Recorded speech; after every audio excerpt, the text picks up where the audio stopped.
Tahun kelahiran Nabi Muhammad Shallallahu Alaihi Wasallam.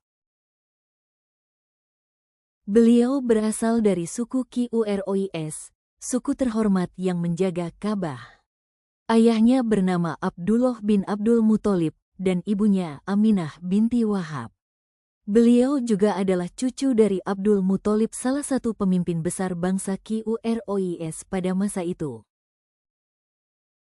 Sejak dalam kandungan, Nabi Muhammad sudah menjadi yatim karena ayahnya, Abdullah, wafat dalam perjalanannya kembali ke Mekah setelah Berdang ketika Aminah sedang hamil. Beliau dimakamkan di Al-Yasrib. Kematian ayah Nabi Muhammad yang meninggalkan Aminah, ibu beliau, untuk membesarkan dan merawat beliau dengan penuh kasih sayang. Nabi Muhammad terlahir pada Senin pagi, 9 Rabiul Awal, di kota Mekah. Tahun kelahiran beliau bertepatan dengan Tahun Gajah. Tahun Gajah merujuk pada peristiwa besar yakni penyerangan Ka'bah oleh pasukan gajah yang dipimpin Raja Abrahah dari Yaman.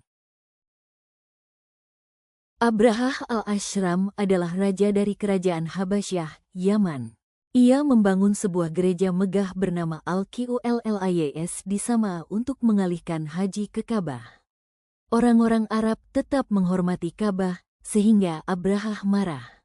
Ia memutuskan menyerang Mekah dan menghancurkan Ka'bah. Dalam perjalanan pasukan Abrahah ke Mekah, pasukan merampas harta termasuk unta Abdul Muthalib, kakek Nabi. Abdul Muthalib hanya meminta untanya kembali, tidak memohon agar Ka'bah diselamatkan.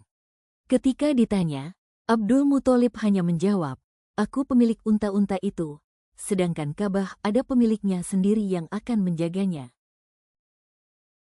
Kekalahan pasukan gajah Abrahah bermula dari gajah-gajah menolak bergerak ke arah Makkah.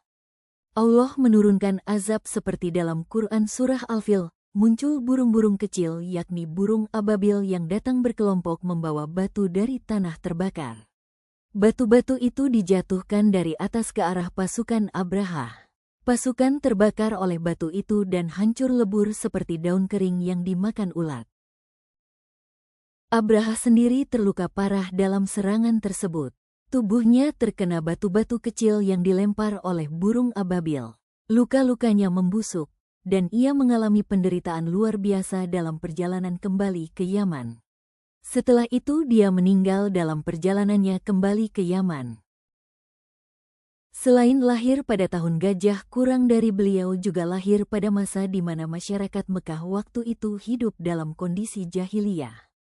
Mereka masih suka menyembah berhala, berperang, judi, minum khamr dan penuh keburukan moral lainnya. Namun, Allah memilih Mekah sebagai tempat kelahiran Nabi terakhir, karena di sana ada Ka'bah yang merupakan pusat ibadah sejak zaman Nabi Ibrahim. Kelahiran Nabi Muhammad ke-501 tahun gajah juga memiliki makna besar. Setelah Allah menunjukkan kuasanya dengan menghancurkan pasukan Abrahah, Allah menghadiahkan seorang bayi yang akan menjadi pemimpin umat manusia dan pembawa Islam. Peristiwa tahun gajah seakan menjadi pembuka jalan bagi kelahiran seorang nabi yang kelak akan mengubah wajah dunia. Itulah sebabnya, tahun itu tidak pernah dilupakan dan tercatat dalam sejarah Islam sebagai tahun kelahiran Rasulullah Muhammad Shallallahu Alaihi Wasallam.